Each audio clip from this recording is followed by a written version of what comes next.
Bonjour les amis, ici c'est Gracie, bienvenue sur la chaîne des Lopis. Aujourd'hui j'aimerais vous faire un podcast vraiment d'encouragement en vous parlant de deux histoires de ma vie. Je me suis rendu compte que dans ma vie, quand j'ai eu des épreuves, souvent les épreuves sont suivies d'un succès incroyable, de bénédictions incroyables. C'est pour ça que quand moi j'ai des épreuves, j'ai toujours une petite voix au fond de moi qui me dit ça va aller, un succès incroyable va arriver derrière. Et j'aimerais vraiment vous encourager à avoir aussi cette croyance-là sur votre vie, de vous dire que si aujourd'hui vous traversez quelque chose qui est... Voilà, avec ce qu'on fait aujourd'hui sur la chaîne, je pense que c'est pas si douloureux que ça, mais c'est quand même peut-être un point amer. Vous aimeriez bien que ça se réalise, peut-être une manifestation que vous trouvez un peu longue. Voilà, c'est un petit talk d'encouragement et j'aimerais en fait vous montrer que les épreuves en fait, entre guillemets, ce sont déjà des leçons de vie, ce sont des opportunités de croissance, ce sont des temps de préparation et en fait ce qui va s'en suivre, mais c'est un succès incroyable, c'est un bonheur incroyable et j'aimerais vous illustrer ça avec deux histoires. La première histoire, elle est arrivée avant la seconde. Donc j'étais dans une relation toxique. Je l'appelle comme ça parce que c'est comme ça que je l'ai expérimenté à l'époque. Euh, avec cette personne, on était amis, on avait un groupe de musique ensemble, etc. Au début, ça avait bien commencé et puis on s'est mis ensemble un petit peu comme ça pour des raisons superficielles parce qu'on s'entendait bien. Et en fait, au bout d'un temps, la personne a commencé à être très distante, non communicante. À chaque fois, c'était moi qui proposais des sorties et la personne esquivait. Je ne comprenais pas pourquoi, je ne comprenais pas son changement d'attitude. À l'époque, j'avais aucune conscience de tout ce qu'on fait ici. J'étais très triste. Je pleurais beaucoup. J'avais des douleurs même au ventre à cause de cette personne.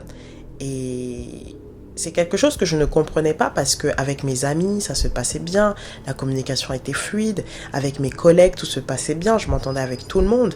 Mais pourquoi avec cette personne, c'était si compliqué? Surtout qu'au début, ça se passait très bien, on faisait de la musique ensemble, donc j'avais une frustration, j'avais du mal à comprendre et j'étais triste. Et comment j'ai agi pendant cette période et c'est ça qui m'a permis de surmonter cette épreuve-là sans faire des dramas. Et je me souviens que j'avais une amie à moi qui me disait « Mais Gracie, tu es trop forte, je ne sais pas comment tu fais. » Et en fait, ce que je me disais, c'est que chaque jour, c'est une occasion pour moi d'être heureuse. Je ne peux pas laisser cette situation m'empêcher de me voler ma joie. Donc je faisais tout pour être heureuse au maximum. C'est-à-dire le matin, j'avais mes temps spirituels. Le soir aussi, j'avais mes temps spirituels. La journée, je profitais de mes collègues, je profitais de mes amis. Et j'avais aussi une personne à qui j'en parlais. Elle me conseillait. Elle me disait de toujours rester dans l'amour inconditionnel. Et elle m'a permis d'apprendre en fait à maintenir une attitude positive malgré ces circonstances-là. Ça ne veut pas dire que j'avais pas des doutes. Ça ne veut pas dire que j'avais pas de la tristesse. Mais j'ai tout fait en fait pour avoir la meilleure attitude pendant cette période. Et je me disais, bon, je croyais fermement que cette personne pouvait changer et j'étais prête à faire le sacrifice pour jeûner, prier, faire tout ce qu'il fallait. J'avais 24 ans à l'époque, j'étais prête même à attendre jusqu'à mes 28 ans. Et et puis je faisais des prières, mais dans un coin de ma tête, je me disais, bon, soit cette personne va changer, tant mieux, ou soit tout le travail que je fais sur moi, ça sera avec une autre personne. Donc c'est vraiment cet état d'esprit que j'avais, et puis chaque jour, j'essayais de vivre la meilleure expérience possible. Et en fait, un jour, je suis allée dans un camp spirituel. Et à ce moment-là, j'ai vraiment goûté à l'amour de Dieu et je me suis rendu compte que non, Dieu m'aimait tel que j'étais, que j'avais pas à douter de moi, que j'avais de la valeur, que j'étais parfaite et que l'homme qui allait m'aimer comme ça. Et le soir où je suis rentrée, j'ai envoyé un message très positif à la personne. On devait à chaque fois parler, faire des réunions ensemble, communiquer sur notre couple, etc. Mais à chaque fois, cette personne esquivait. Et puis finalement, Je lui ai envoyé un message plein d'amour, bien, bien, bien. Et cette personne a décidé de rompre avec moi par texto. Et, euh, et c'est bizarre, mais quand il a rompu avec moi par texto, j'ai ressenti vraiment un soulagement. Mais je vous dis, je vous en parle comme ça, mais ça, cette épreuve-là a laissé quand même un goût amer parce que c'était pas du tout une belle relation, du tout une belle relation, c'était pas une relation épanouissante. J'étais soi-disant en couple, mais j'avais l'impression d'être célibataire. Je n'étais pas bien. Les gens me voyaient dehors avec le sourire. Je n'en parlais même pas aux gens. Il y avait seulement quelques personnes proches qui étaient au courant. Mais j'avais déjà cette habitude de ne pas trop en parler pour ne pas que les gens projettent des peurs sur moi. Et en fait, une fois que j'ai quitté cette relation, je me suis reconnectée à moi-même. Et quand je me suis reconnectée à moi-même, voilà, j'étais dans ma vibe. Je me suis dit, voilà, maintenant c'est un nouveau départ, je suis bien, j'aurai plus ce poids amer, etc. Et j'ai entendu une voix qui m'a dit, c'était la voix de Dieu, qui m'a dit, Gracie, tout ce que tu as vécu là dans cette relation, ce n'est rien comparé à l'océan de bonheur et de joie que je te prépare. J'ai entendu cette voix et je me suis dit yes. Il n'y avait rien, rien de visible, rien, rien, rien. Et pendant 1 mois et demi, je me suis reconnectée à moi-même. J'ai vraiment fait un shift. J'ai vraiment fait un shift énergétique. J'ai commencé à devenir leader dans des groupes de parole à l'église. Je me suis reconnectée à ma musique. J'ai recommencé à faire du piano.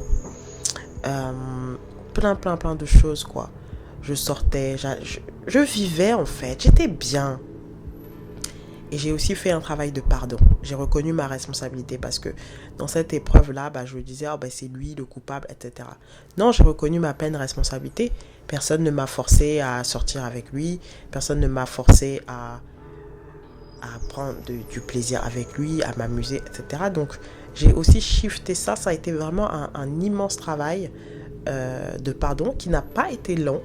Je pense qu'en 3 jours, c'était fait. J'avais déjà des résultats, je me sentais déjà beaucoup mieux. Et ce qui s'est passé, c'est que quelques temps après, 1 mois et demi après, il y a un garçon qui est venu dans là où j'étais. Voilà, on est parti au bowling, etc. Et puis, il n'y avait rien de particulier au départ. On allait dans des groupes de parole ensemble et c'est vrai que j'ai beaucoup apprécié la façon dont il avait de parler, de communiquer. Je le voyais plus comme un ami. Et je venais de sortir d'une relation, je ne me voyais pas me mettre en couple. Mais à côté de ça, j'avais fait quand même une liste de la personne idéale que je voulais et non basée sur des critères superficiels. Si je retrouve cette liste, j'en parlerai sûrement dans une de mes vidéos.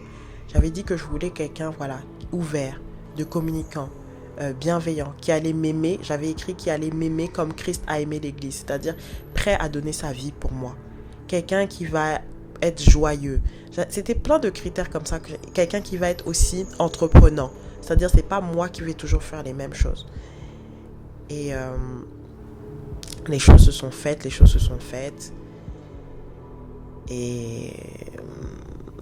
c'est là que je me suis rapprochée de ce garçon. Et ce garçon, on n'a pas tardé. Tout de suite, il m'a dit les choses. C'était fluide, c'était des retrouvailles. C'était comme si on se connaissait depuis. J'avais jamais ressenti cette connexion. Et lui aussi, il était très spirituel. Donc, il m'a dit tout de suite les choses. Et ça ne m'a pas fait peur. J'avais une confiance en moi. Et à chaque jour qui se faisait, la vie me confirmait que c'était la bonne personne pour moi. 2 mois après, cet homme m'a demandé en mariage. Et aujourd'hui, ça fait 6 ans qu'on est ensemble de relation et 4 ans qu'on est mariés. C'est mon mari. Et quand Dieu m'avait dit, comparé, que tu vas vivre un océan de bonheur et de joie, voilà. C'est exactement ce que je vis avec mon mari. C'est une dinguerie. C'est de la joie, c'est du bonheur. Oui, même s'il y a des challenges, etc., ça ne dure pas. C'est rapide, on avance. Et c'est ça que je vous souhaite en fait. Une relation bonne, une relation qui illumine votre vie, pas une relation qui va vous faire souffrir. Et je sais que le travail qu'on fait ici sur cette chaîne, peu importe le type de relation, ça va vous permettre vraiment de bien vivre. Parce que je sais que le travail sur moi que j'ai fait, c'est ça aussi qui me permet d'avoir une très très belle relation avec mon conjoint au fil des années. C'est toujours de mieux en mieux, en fait. Et c'est pour vous dire que le travail qu'on fait ensemble, non seulement ça va vous permettre d'attirer à vous la bonne personne, mais aussi de maintenir une paix et une harmonie dans votre couple. Et c'est pour vous dire que vous voyez, j'ai eu cette épreuve-là bizarre.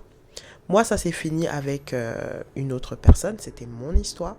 Vous, ça peut se terminer avec la personne que vous êtes en train de manifester. Mais juste pour vous dire que c'est des dingueries qui vous attendent, c'est des choses incroyables qui vous attendent, c'est du bonheur qui vous attend. Et quand vous avez cette attitude-là que je vous enseigne, faire de chaque jour une opportunité de croissance, rester dans votre joie, avoir des suppositions positives, croire au meilleur, vivre votre désir. Parce que je ne connaissais même pas tout ça, je ne connaissais même pas le quart. Et voilà ce qui m'est arrivé. Donc vous aussi, maintenant que vous connaissez tout ça, vous connaissez ma chaîne, vous allez voir que c'est de belles choses qui vont vous arriver. Et c'est juste pour vous donner un petit coup de motivation, de vous dire que derrière chaque épreuve, c'est du bonheur qui vous attend. La deuxième épreuve, donc ça a duré à peu près 9 mois. Donc c'était au sein de mon mariage. Là, je vais parler d'un sujet un peu intime qui touche à ma sexualité. Donc comme certains le savent, je l'ai déjà mentionné, j'ai eu un trouble sexuel. Donc que j'ai découvert après mon mariage. Donc qui a mis une pause à ma sexualité pendant à peu près 9 mois. Et donc en fait, cette épreuve, je n'avais aucune idée de comment j'allais m'en sortir. Mais j'avais de l'espoir que à tout problème, il y a une solution. À tout problème, il y a une solution. Donc à chaque jour, je posais l'intention de trouver une solution. Je priais, j'essayais d'être positive. Dès que j'entendais parler d'une solution, j'allais. Je faisais des recherches. Et j'essayais d'avoir cette attitude positive et de confiance. Et finalement, j'ai trouvé la solution à ce problème. Et j'ai réussi à m'en sortir de ce problème. Mais ce qui a suivi après ce problème-là, c'est des bénédictions. Parce que la personne qui m'a aidé finalement à guérir, elle m'a recruté dans son équipe. Donc ça m'a permis de me connecter à ma mission de vie dans ma relation d'aide. C'est comme ça que j'ai été formée au coaching. Ça m'a aidé dans mes finances parce que j'ai réussi à avoir une source de revenus complémentaire. Finalement, c'est ça qui m'a aidé aussi à quitter mon travail ancien et venir travailler dans l'équipe de la personne. Et puis c'est ça finalement qui m'a aidé à développer mon coaching, mes compétences, prendre confiance en moi et qui m'a aidé par la suite à créer Elopis parce que c'est plein de choses que j'avais déjà appris, que je savais déjà faire et qui m'ont aidé aussi à développer Elopis. Et cette épreuve, c'est vrai que ça a duré 9 mois. Là, ça fait 3 ans, 3 années, bientôt 4 que je suis libérée de cette épreuve, mais toutes les bénédictions qui ont succédé. J'ai aidé des femmes, des centaines de femmes qui avaient la même souffrance que moi. Je les ai aidées à s'en sortir. Et je ne peux même pas lister en fait toutes les bénédictions relatives à cette épreuve qui ont suivi. C'est incontable, c'est un océan, c'est exactement un océan. Et c'est pour vous dire, j'aimerais juste vous rassurer. Et ça, c'est une croyance que j'ai depuis très longtemps. Je ne sais même pas d'où je l'ai eue. Mais j'ai toujours eu cette croyance de quand j'ai des épreuves, déjà je sais que ça va se résoudre, mais ça va être une source de leçons pour moi et pour les autres. Je vais pouvoir témoigner, je vais pouvoir dire aux autres qu'il y a de l'espoir. Et vraiment, ayez cette attitude-là, c'est juste pour vous encourager.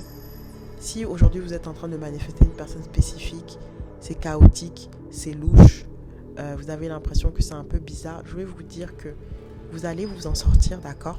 Vous allez pouvoir attirer la personne et vous allez être une source de bénédiction pour d'autres personnes.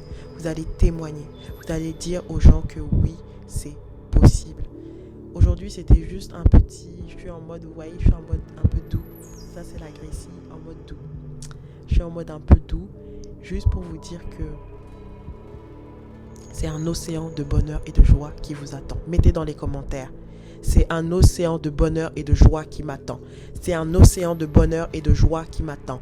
C'est un océan de bonheur et de joie qui m'attend. Si tu veux calibrer à mon énergie, si tu veux que je t'accompagne, si tu veux que je sois à tes côtés, les coachings WhatsApp sont disponibles. Contacte-moi par Instagram ou par mail. C'est avec plaisir que je t'accompagnerai. Gros bisous, je t'embrasse.